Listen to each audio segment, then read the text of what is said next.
Welcome to UCLA Connections, bringing UCLA experts to you virtually to discuss topics you care about. I'm Melissa Abraham, Executive Director of Communications for UCLA College. Thanks so much for joining us today on Zoom as we speak to Daniel Fessler, Director of the UCLA Bedari Kindness Institute. Here's what to expect today. Professor Fesler will talk about why kindness is contagious. He'll talk about why kindness may look and feel different right now. He'll tell you why the golden rule your parents always talked about is both right and wrong, and give some brief tips on what you can do every day to encourage kindness. And with that, two quick housekeeping items before I introduce Dan. The chat and Q&A functions are turned off, but we will be discussing your pre-submitted questions. Also, today's webinar is being recorded and will be available to view later at ucla.edu/connections. Dan Fessler is the director of the UCLA Bedari Kindness Institute, which launched in September 2019. The institute is rooted in academic research with a mandate to study the scientific aspects of kindness and translate that research into practice. Dan also is an evolutionary anthropologist whose principal focus is contemporary humans. Please join me in welcoming Dan Fessler. Dan? Thank you, Melissa. It's wonderful to be here. And welcome to all of our viewers out there. Dan, first of all, so we're starting from the same page. What is kindness in brief? How do we define that?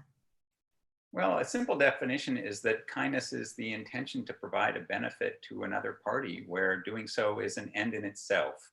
That is, just trying to help others is an act of kindness. Okay, so let's get to the heart of how kindness spreads. Is it really contagious? It is contagious, and there's both an emotional and a cognitive aspect of this. So emotionally, when we see, as an observer, when we see someone providing help to another person acting in a kind fashion, we experience an uplifting, moving emotion. Scientists call it elevation. And there is a cognitive component in that, and the extent to which we experience that emotion depends on our past experiences, having received or benefited others. So when one person acts in a kind fashion, they shape the world around them, and they make others inspired to be kind also. You know, that's great. One of our viewers, at-home viewers, has asked, how does kindness look different right now than it might normally? And another adds, does it look different during COVID-19?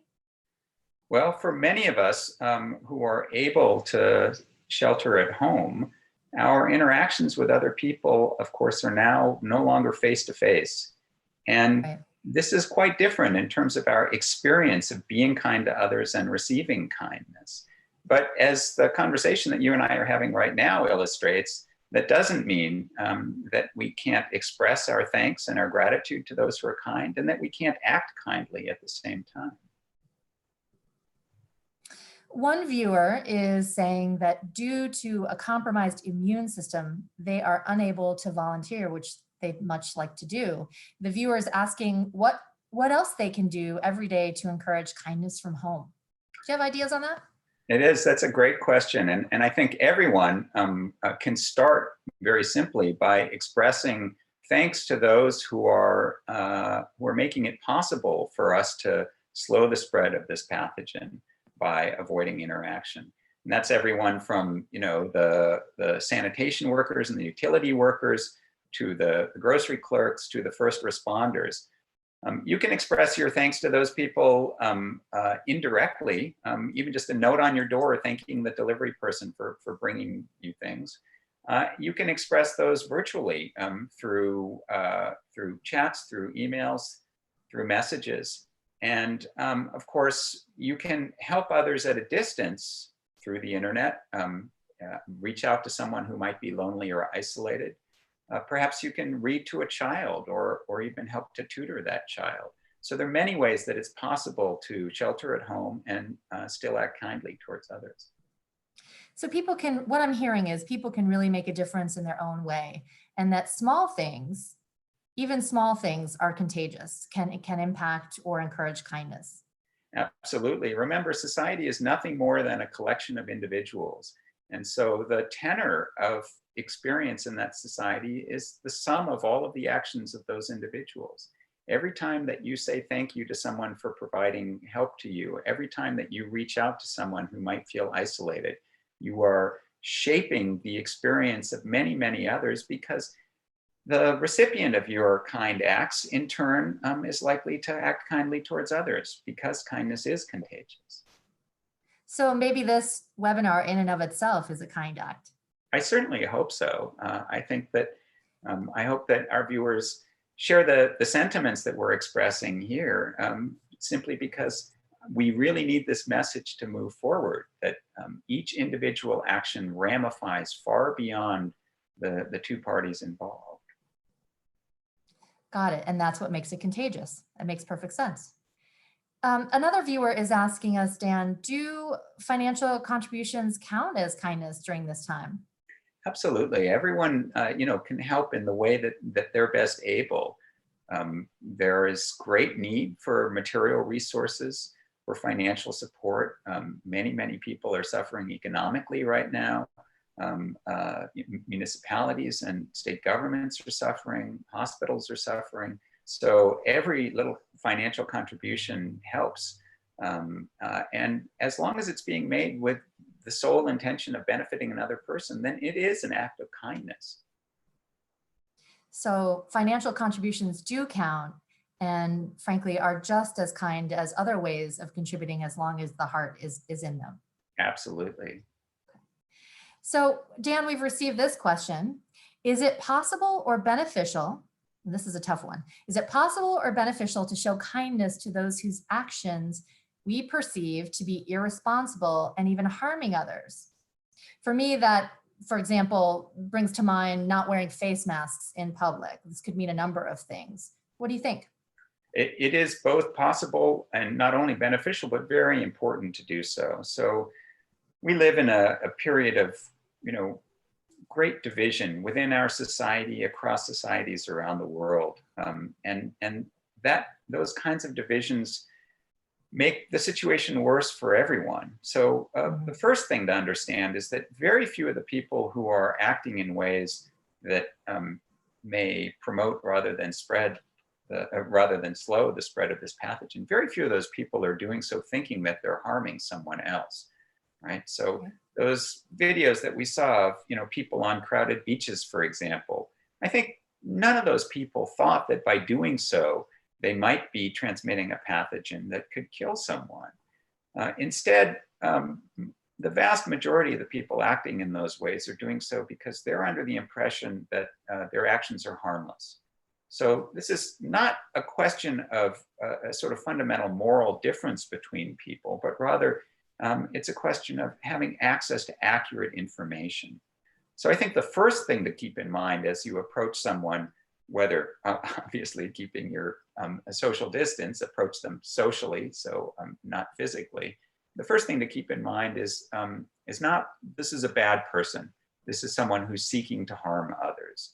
Instead, think about this as someone who simply needs to be updated in their information. Be patient, try and explain how to find accurate information from reliable sources like the Centers for Disease Control and the World Health Organization.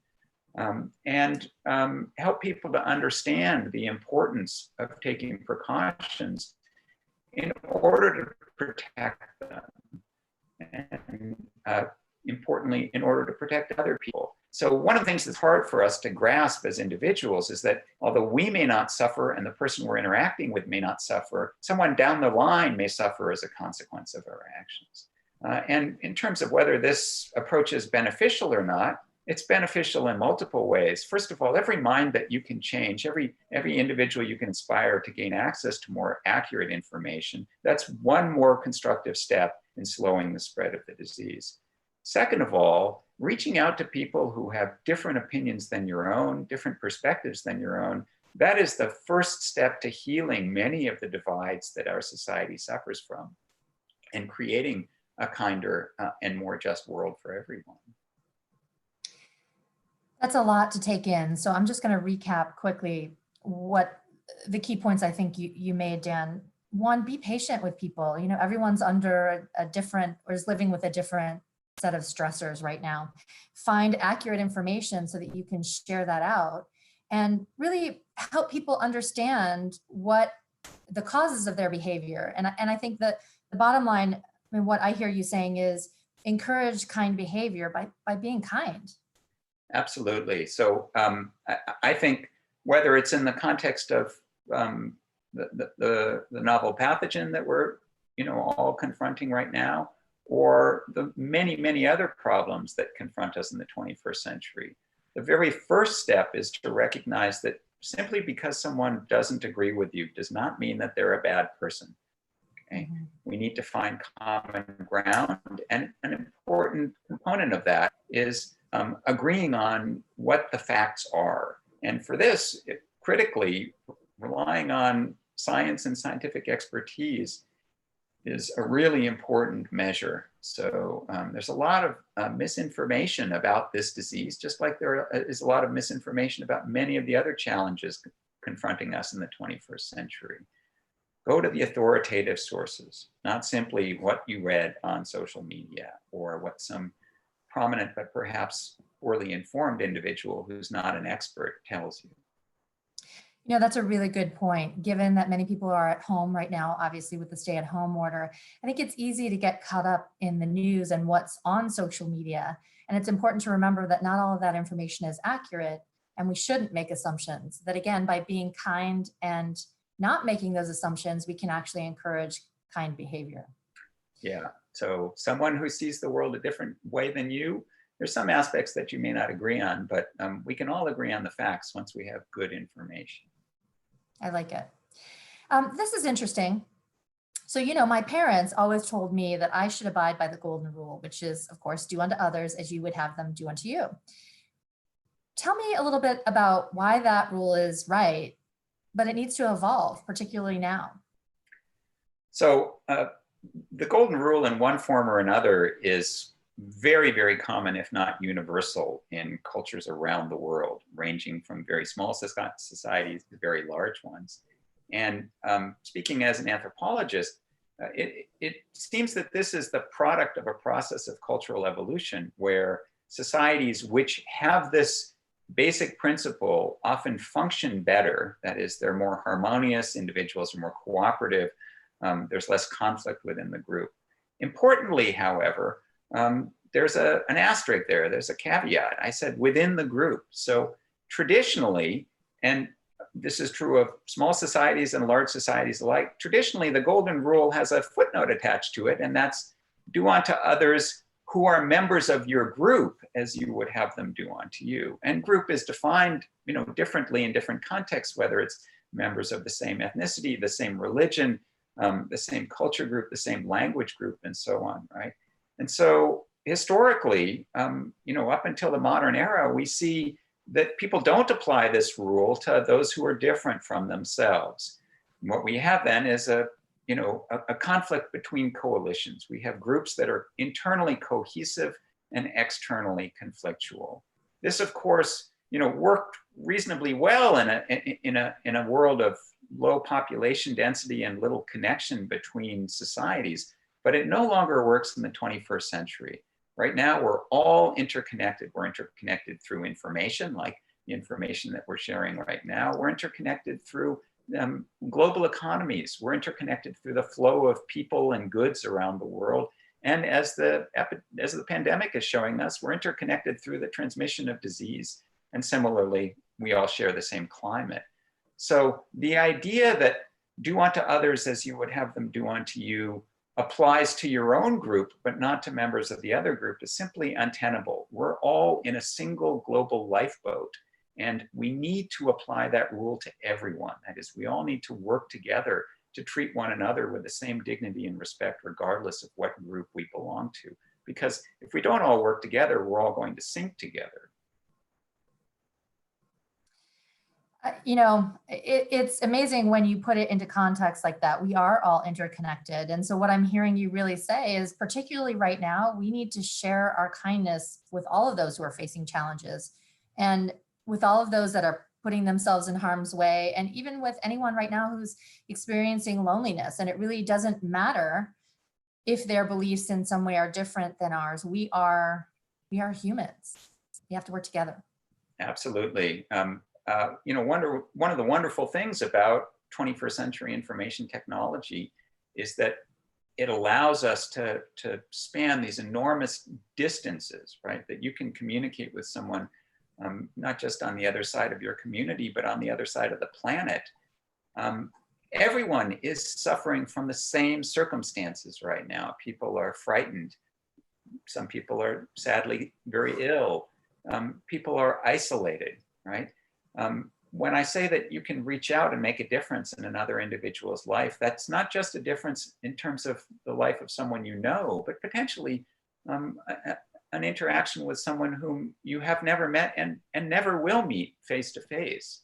And by leveraging this incredible technology that we have the benefit of now, we really can express kindness on a broad scale.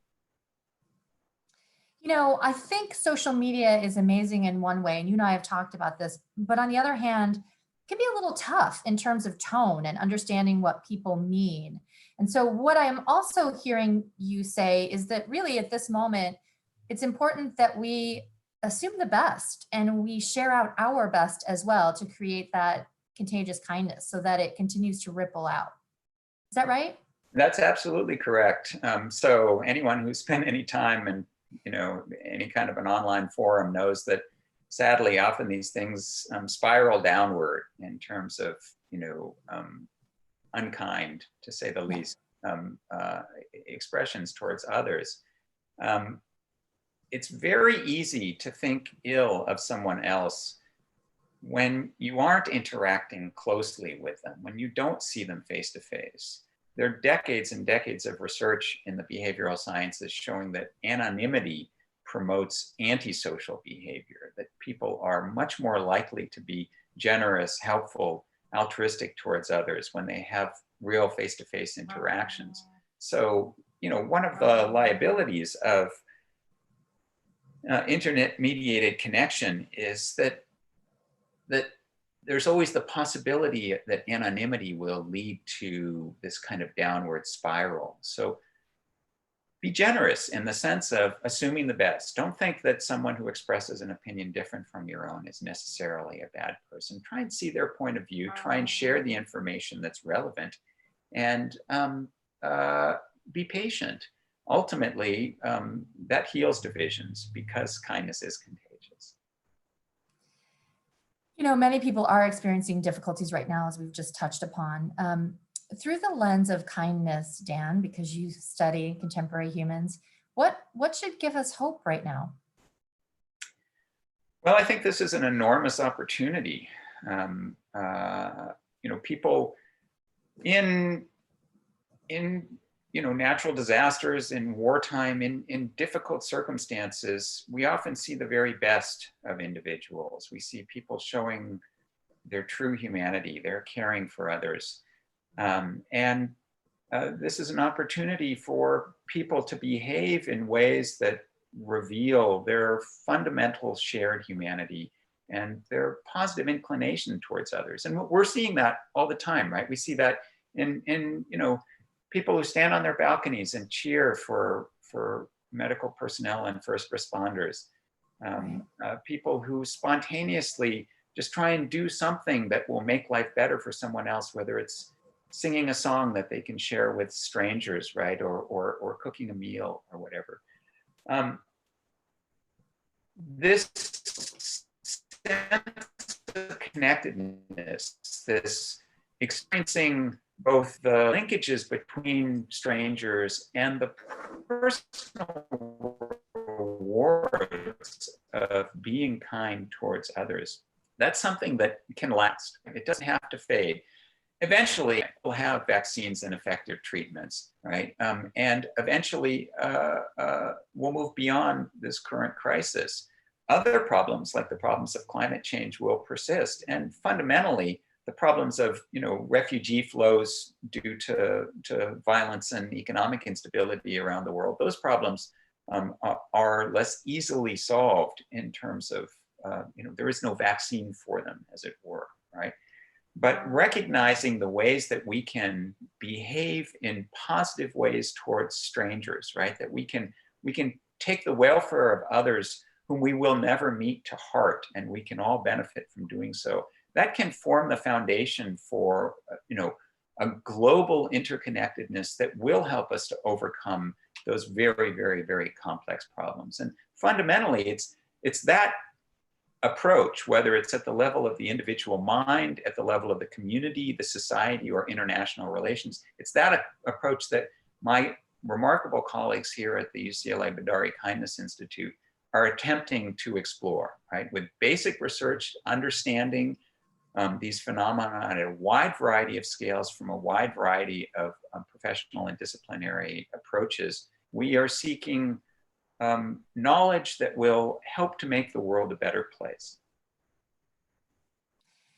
You know, I love that. So really, you know, the takeaway from that for me, Dan, is that this is almost a moment to hit pause, and it's sort of a reset button, right? I mean, this is the time for us to really think about the way we act toward others and the way we act as a group, and to work to create the kind of society we want for the future. That's absolutely correct. And you know, a fundamental feature of human psychology, this is an aspect of human nature that anthropologists have studied and psychologists have studied for a long time, which is that people tend to unite in the face of a common threat. Okay, well, often, you know, so right now we frequently hear pundits and politicians making reference to the ways that Americans pulled together during World War II, right? Often that common threat is violent conflict with another group. But that's really a feature of our ancient history, and it doesn't have to be a feature of our, contemporary life. We are all facing a common threat now, a common enemy, as it were, but that enemy is a simple pathogen, a virus, which in many ways it's not even alive, right? When we recognize that we're all better off when we confront challenges together, then we really can turn the page. We can turn the page on the sort of, the ancient approach of, work together with your neighbors in opposition to some other group, and turn the page towards what, really has to be the future of humanity, which is we share a single planet, we're all connected with each other, and we can, just like we can overcome this pandemic together, we can overcome many, many of the important challenges that threaten the world today. And we will all be better off for it. We'll be better off at the level of our own individual lives, the experience, the reward. When you put your head on the pillow at night and you lie down and go to sleep, right? If you have been kind to someone that day, you are not only, happier with yourself, you are happier with your life. Okay, and when we all have that experience and the experience of interconnectedness, those problems will be ultimately overcome, and our own individual lives will be richer for it. Well said. Thanks so much, Dan. I am just looking at the time here. I want to be respectful. We have a few more minutes. Did you have any final remarks or observations you'd like to share, or anything about the UCLA Bedari Kindness Institute as we think about wrapping this up?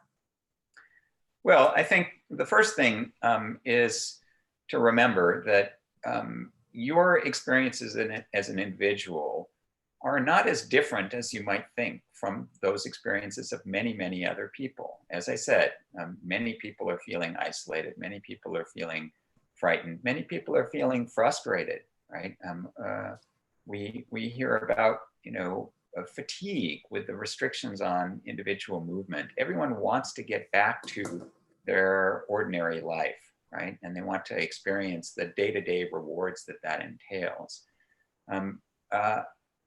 So my suggestion is that people try and keep the long view, look to the future, right? Remember that everything that you do now affects the future, whether that is in terms of potentially transmitting the pathogen to someone who really could suffer severely from it, or simply making someone smile. Everything that you do now affects the future, and it affects the future, not just the one person that you're interacting with, but all the people that they interact with. That's true for the pathogen, and it's true for your kindness. That's true with regard to the policies that our leaders enact, right? When they shape a world that benefits all, that will ramify not only across communities within our own society, but across societies as well. So be patient, right? Enjoy the rewards of kindness, of being kind towards others, and think far in advance to the future. And as I said, it's my great privilege to be a part of the Bedari Kindness Institute, because remarkably, we have scholars working on everything from the ways that reflecting on being compassionate can help to treat depression, for example, to how labor markets affect the welfare of individuals, communities, and whole societies.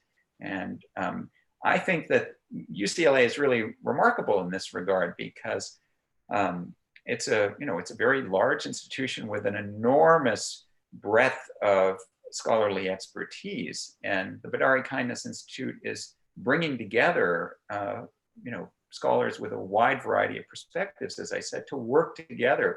We are trying to embody in our own investigations exactly the message that I'm trying to convey to all the viewers out there, which is that each of us acting alone makes a difference by virtue of our interactions with others, by cooperating with others, by working together, by solving problems that none of us can really solve alone. We can all make the world a better place. It's a great note to end on. Dan, thanks so much. It's been a pleasure to chat with you today. What I'm taking away from this now is that we really are all connected, and we have to keep the long view, and together we are going to get through this with a little bit of kindness. Thanks everyone for spending your time with us today. You can find more information about the UCLA Bedari Kindness Institute at kindness.ucla.edu. A reminder to all of our viewers, you may rewatch the conversation with Dan Fessler and find more information about UCLA Connections at ucla.edu/connections. We hope you'll join UCLA for another session soon. Have a great afternoon.